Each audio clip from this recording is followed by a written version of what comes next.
Hello friends, જય શ્રી કૃષ્ણ, રાધે રાધે. તો ચાલો આપણે સંક્રાંતિના લાડુ બનાવવાનું શરૂ કરીએ. તો એના માટે અહીં તપેલી લઈ લીધી છે અને તલને આપણે શેકી લેવાના છે.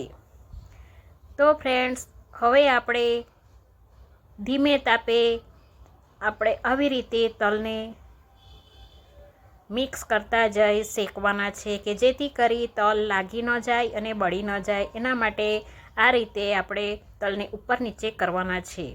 તો ફ્રેન્ડ્સ, તલ શેકાઈ જાય એટલે હવે આપણે એક થાળીની અંદર કાઢી લેશું. હવે આપણે એનો પાયો બનાવવાનો છે.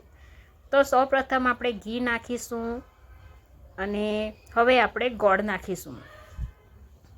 ગળને પણ આપણે સતત મિક્સ કરતા રહેવાનું છે કે આ રીતે આપણે ગોળને મિક્સ કરતા રહેવાનું છે કે જેથી કરી આપણો ગોળ સરસ એવો બબલ્સ થાય ત્યાં સુધી આપણે કરવાનો છે. ફ્રેન્ડ્સ, વિડીયો ગમ્યો હોય તો વિડીયોને લાઇક, શેર અને સબસ્ક્રાઈબ કરવાનું ભૂલતા નહીં. તો હવે આપણા ગોળની અંદર તમે જોઈ શકો છો કે બબલ્સ આવી ગયા છે અને અંદર પાયો થઈ ગયો હોય એવું લાગી રહ્યું છે. તો હવે આપણે એની અંદર તલ નાખીશું. હવે આપણે ગેસની ફ્લેમ બંધ કરી દઈશું અને તલને હવે અંદર નાખીશું. ધીમે ધીમે તલ એડ કરી દેવાના છે અને ગોળ તલનો પાયા સાથે મિક્સ કરી દેવાનું છે. સતત હલાવતા રહેવાનું છે.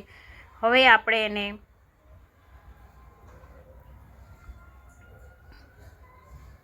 એક થાળીની અંદર થોડું ઘી નાખી, આ ગોળવાળી થાળી છે મેં લઈ લીધી છે, તો એની અંદર થોડું ઘી એડ કરી સરસ એવું કરી દેવાનું છે. અને ગરમ છે એટલે એક ચમચીથી આપણે લેવાય નહીં, એટલે આ